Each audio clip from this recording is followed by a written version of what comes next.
Live. Alrighty.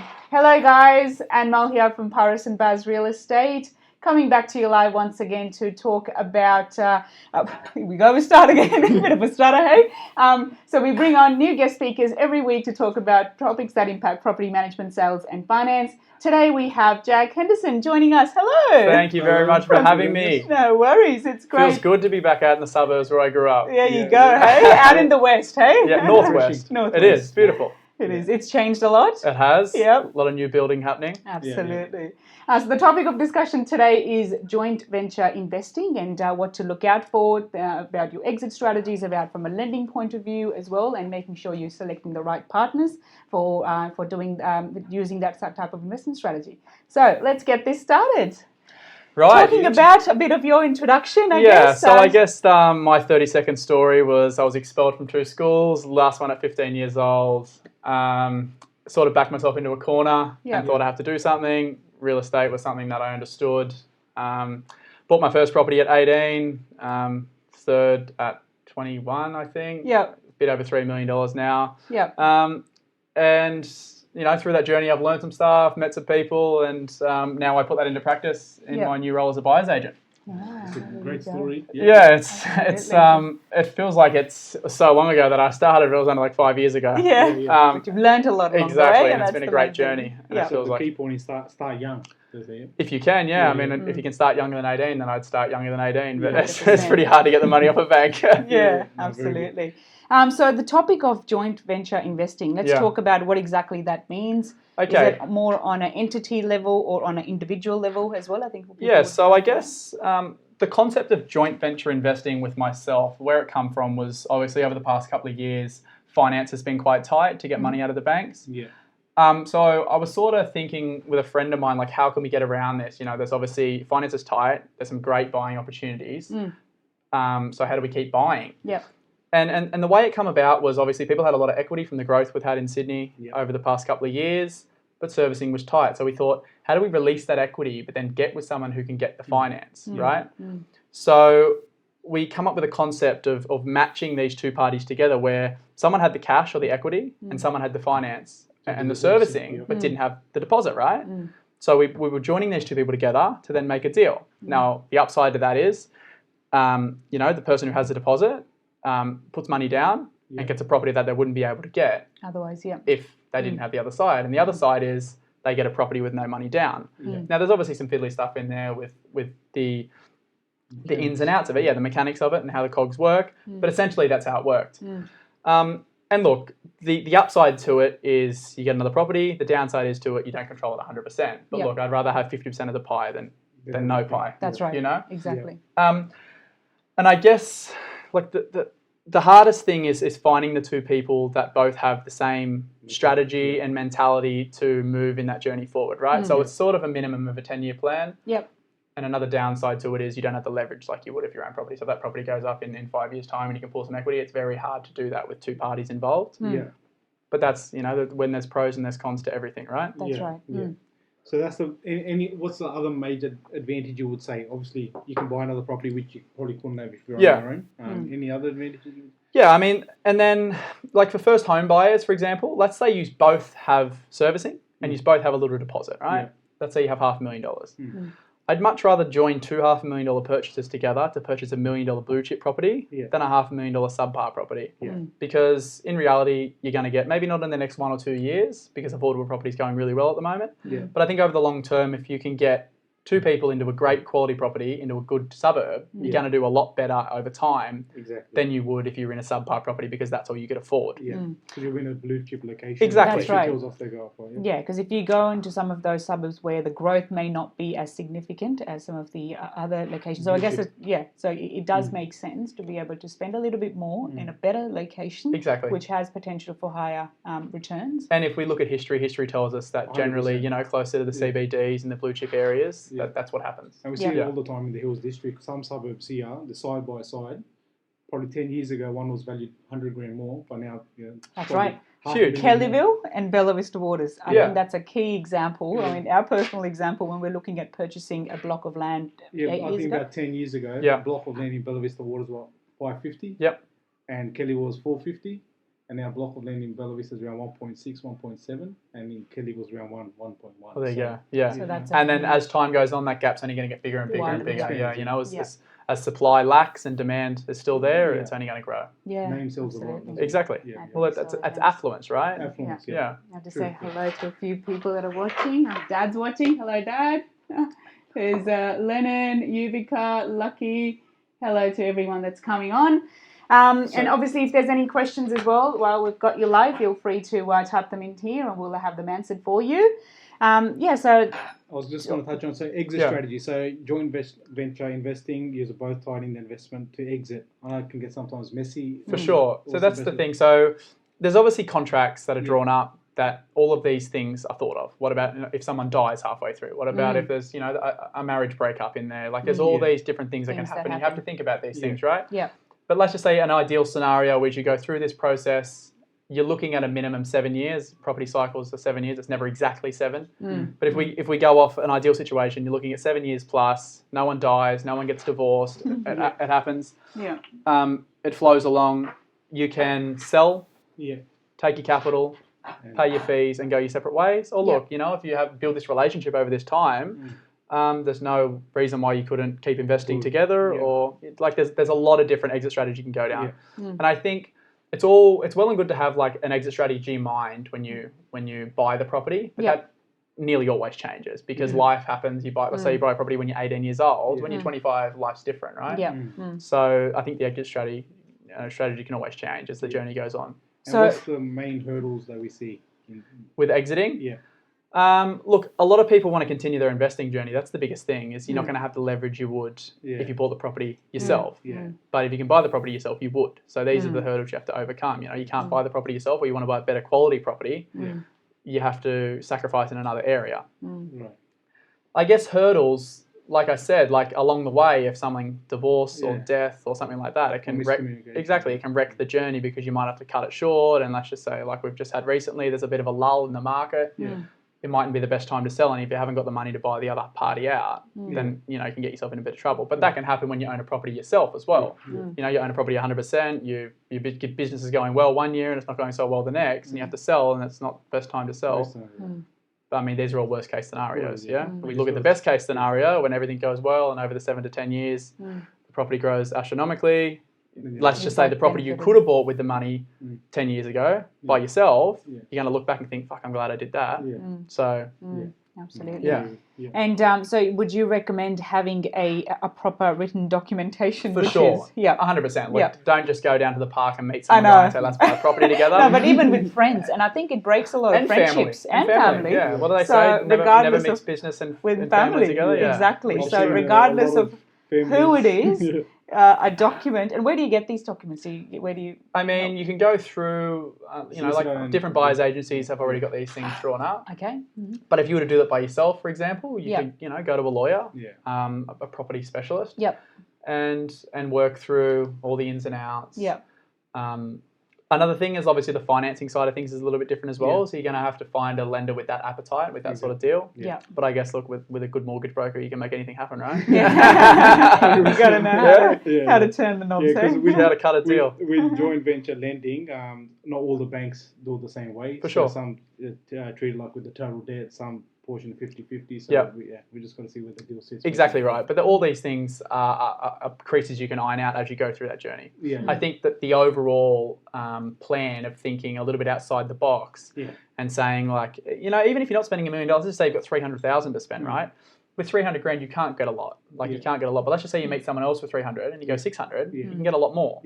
So I think it's like having that mindset of thinking outside the square and thinking, let's do something like this. And let's just say in 10 years' time, if you buy young enough, you buy at, say, 18 or 20, 28 or 30 you sell, income's generally going to be higher. You're going to be on life's journey, and that could then set you up to buy into the next upgrade. And when you're just constant... So definitely there is upside. Servicing will help. You got multiple properties. So it basically has to be done right, I think. Exactly. I think, getting the right advice around it is critical. But, once it's done, I think if it's done right, it can be very, very advantageous. I think the first one's probably the toughest. Once you get the first one out of the way, like anything. For sure. And how do you, this is just question I've just thought of now. Like Yeah. if you were to release equity to be able to make another purchase, but the same two entities are purchasing another investment property, is that easy, hard? How does that I guess speak to the lending expert. I know. Yeah. You've got to go through all the calculations, all the servicing, get all the income documents. And have you had that happen? Yeah, but like let's just say, for example, let's go parents and their daughter or son, for example. Like there's no saying that you could buy a property with your mum and dad and then you buy another one with your mum and dad. Like it's just no difference if it was husband and wife, right? Husband and wife buy it. That's really a joint venture because it's two parties. Just because they're married, it doesn't make any difference. Yeah. So I guess it'd be no different to if a husband and wife was to buy a property, except you're just not husband and wife, right? Yeah. And we see with the parents, with the son or daughter, buying as a guarantor. Exactly. Using the principal place of residence as a security for their first home. To be able to do that. Home, Yeah. And I think it's becoming a more common thing as well because obviously as property prices get more expensive, income's not increasing, which means it's harder and harder to save for a deposit. Yeah, exactly. Especially for first home buyers. Yeah, exactly. So if you can get your foot through the door, build a bit of capital, then purchase, you start your investment journey. I think it's the first step that's always the hardest, isn't For sure. it? To be once you're in there. And we're talking 7 to 10 years, but like let's just say, for example, you were fortunate enough to buy in 2014 as a joint venture. By 2017, you could have nearly doubled your money, right? That's so right. That could have hurdled you into like a 10-year journey in 3 years. Yeah. But that's not always the case. Yeah, it's always good to look retrospectively. Exactly right, yeah. I mean, if we all knew that, we all would have bought 10 properties. I know. We wouldn't be sitting here. Hindsight's a good thing. Yeah, exactly. Okay, so I guess the key is to have an agreement in place with the two parties. That includes the exit strategies. That includes what else would things to be mindful of to document. I think all of the things that can go wrong during the joint venture, right? So, like I said, if someone dies, what happens? Loses their job. Yep. For example, like. So what the concept was I thought about was, there's a person that puts up the deposit and there's a person that puts up the servicing. The person who puts up the servicing pays the negative gearing on that property, but the person who puts up the deposit pays interest on that negative gearing, right? Then the person who puts up the deposit, the person who's doing the negative gearing and put up the servicing pays interest on the deposit, and then at the end you split that, right? So you've paid 7% on 100 grand and he's paid 7% on your negative gearing that's accumulated over time. Yeah. And then you split two ways at the end, so it comes off your capital growth. Yeah. Just see the net effect is zero. Exactly. Yeah. So and then if you can take it one step further, and let's just say you're worried about someone losing their job, let's just say you had a buffer account with a year's negative gearing in there, right? So essentially, if they were to lose their job or something was to happen, you've got a year to find a solution to that. If they've lost their job or if they've had a divorce or something, you've got really a year's worth of money sitting there. That if let's just say you don't lose a tenant for a year as well, but if the tenant's still in that property and they can't put any money towards it, you've got a year to sort of, work out what's going to happen. Yeah. That's very important, I think. Just to be clear from the start. And let's just say you could have more than a year too, but I guess if you had a year as a safe buffer. Years a lot, especially if you lost a job. Exactly right. Don't give the market money this one. Yeah, exactly. No, that's. But I think it's thinking of worst case scenarios and thinking of solutions to those worst case if they were to happen. Yeah, for sure. 100%. And are there anything else to be mindful of, or any other tricks? I think obviously, let's just say you've become friends with someone in the last 2 years. It's probably not a great idea to say let's go buy a property together because that's friendships don't last forever. I think my first preference, me personally, would be family. Is to do it like brother and sister, or mother and father, because it's a lot easier to have that trust. Exactly, it's a lot easier to have the trust with them, and it's a lot harder for them to just disown you. You know what I mean? Because they're family, right? It's going to be a bit weird at the next family barbecue. But for example, you have a friend and you have a falling out. Like it's a lot easier to happen with friends than it is with family. So I think first preference for me would be to try and do a JV with a brother and sister or a mum and dad. And then like best friends, or you can even I think there's platforms out there now where you can sort of match with two parties. They don't even know each other, but you're just both on that same. Really? Wow. Yeah. So it's like Tinder for real estate. Yeah. There you go. Essentially, there's platforms now like your BrickX and stuff like that. That's still a joint venture. Yeah. Right? You don't know the people at all. The only thing that's holding you guys together is the platform with BrickX and all those lending. There's a few others I can't think of. But they've just got all the right things in place. You don't have to sell the whole property to get out. You sell the bricks back to BrickX. That'll be pretty interesting. But that essentially that's a joint venture. Just because there's 1,000 people in one property, it's still a joint venture. It's probably I wouldn't do it with 1,000 people. But that's another thing as well, is like the amount of people you do a JV with. Every person you add adds another layer of complexity to That's that. right. Of course. You know, so you add your brother there and you think, oh, maybe we should add another 500 by $1.5 million property. And you add another, so every layer you add is, you know, more and more complexity. Exactly. And what we see a lot common with our clients is two couples purchasing together. We've got a lot of couple families. Like one couple with another couple. Purchasing. So four owners. Does work, And then they're purchasing even off the plan. So I think some of the strategies that we've come across is that you purchase off the plan as 4 people, and just before it's ready to be launched or ready to settle, you sell.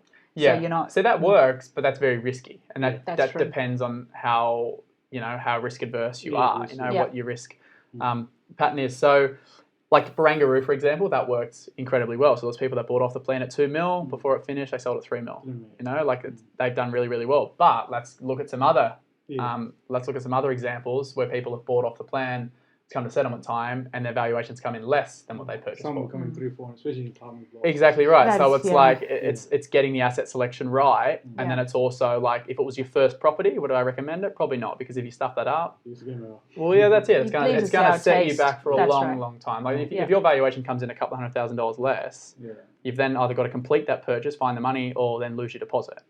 So it can set you back a long time. So I guess, man, if you've got a foundation portfolio, and you're looking at making some quick cash. I mean, quick cash doesn't really exist, but let's just say your risk profile is high, and you think, let's try something like this. You've got the money to lose, and that can be great. But I think if your risk profile is low and you just want to be a conservative investor, it's probably not the smartest thing to do. Yeah. And then again, like getting the asset selection right with this joint venture as well is critical, right? 100%, yeah. Because your losses only become bigger on the more expensive property. You know, when you buy a $300,000 property and you lose money, it's only a $30,000 loss, say. You buy a $2 million property or $1 million property, your losses, as the dollar figure goes up, they get bigger. So it's getting things right. Yeah.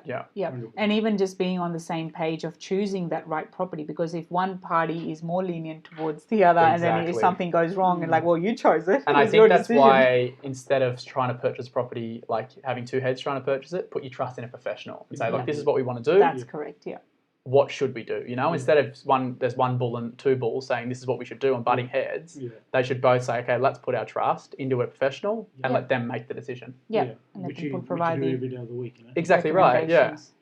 That makes it easier, because then you're not fighting. Then you're just putting your trust in someone else who's going to make the decision for you. That's right. And 99% it's a calculated.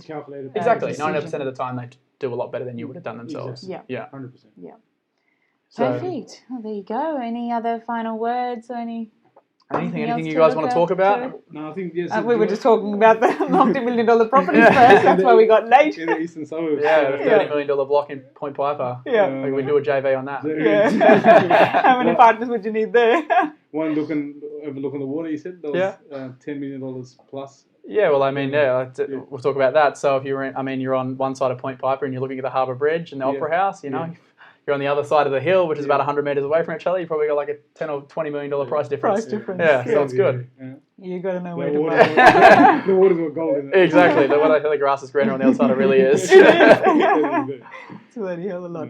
Perfect. Well, thank you so much for your time. No worries. Thank you very much for having me. No dramas. Thank you. And if there's any other questions as well, feel free to put them into the comments. We'll have them answered for you. And do join us again next week at 3 p.m. Thursday. We've got another exciting guest speaker lined up for you then. Thanks, you, and have a good one. See you.